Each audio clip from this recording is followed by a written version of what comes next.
হয় আজি প্ৰয়াত জুবিনদাৰ আজি স্মৃতি আজি আমাৰ অসম আন্দোলনৰ শ্বহীদ নিবাউন গোহাঁই ৰমূৰীয়া গৌৱাকৰ্ণীয়া শ্বহীদ বলোৰাম গোহাঁই হুৰণত আজি গহপুৰা নৱজ্যোতি সংঘৰ উদ্যোগত ৰমূৰীয়া ৰাইজৰ সহযোগত আজি খুব এখন ভাল খেল ফাইনেল খেল আজি ৰমূৰীয়া ৰাইজে আজি আয়োজন কৰিছে। আজি খুব ভাল লাগিছে। আজি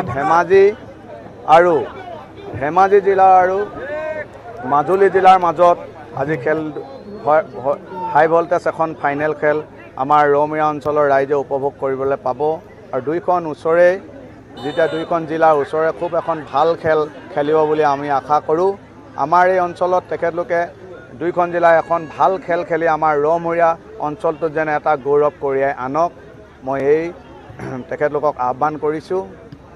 আৰু এতিয়া আমাৰ খেলবিলাক আমাৰ হাজাৰ আজি ক্ৰীড়াপ্ৰেমিক ৰাইজ এই খেলপথাৰত খেল চাবলৈ আহিছে, কিন্তু মনবিলাক ভাল নাই, কিয়নো আমাৰ হিয়া আমুথু জুবিন দা আজি 22 ছেপ্টেম্বৰ দিনা 19 ছেপ্টেম্বৰত ছিংগাপুৰত আবেলি 2:30 তেখেত অকাল বিয়োগ হয়।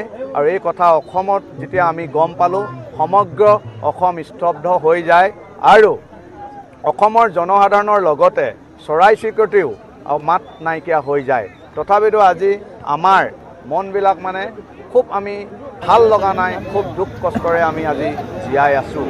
আজি আমাৰ অসমৰ ৰাইজৰ চকু পানী এতিয়াও চকুত বৈ গৈছে।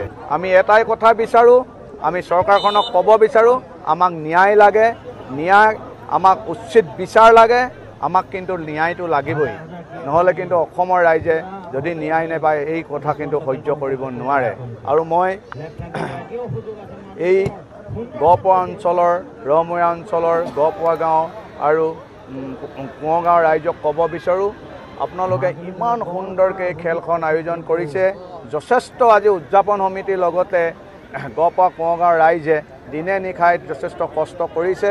আজি তেখেতলোকে কষ্ট কৰি আহি আজি এনেকুৱা এখন খেল আমাৰ ডিব্ৰুগড় জিলাৰ ৰাইজক দেখাবলৈ তেখেতলোকে সক্ষম হৈছে। অনাগতৰ দিনত ইয়াতকৈ যাতে সুন্দৰ আৰু ভাল খেল এখন তেখেতলোকে খেলায়, আমি আমাৰ ফালৰ পৰা মোৰ ফালৰ পৰা মই প্ৰতিটো সময়তে তেখেতলোকক সহায় সহযোগিতা কৰি যাম।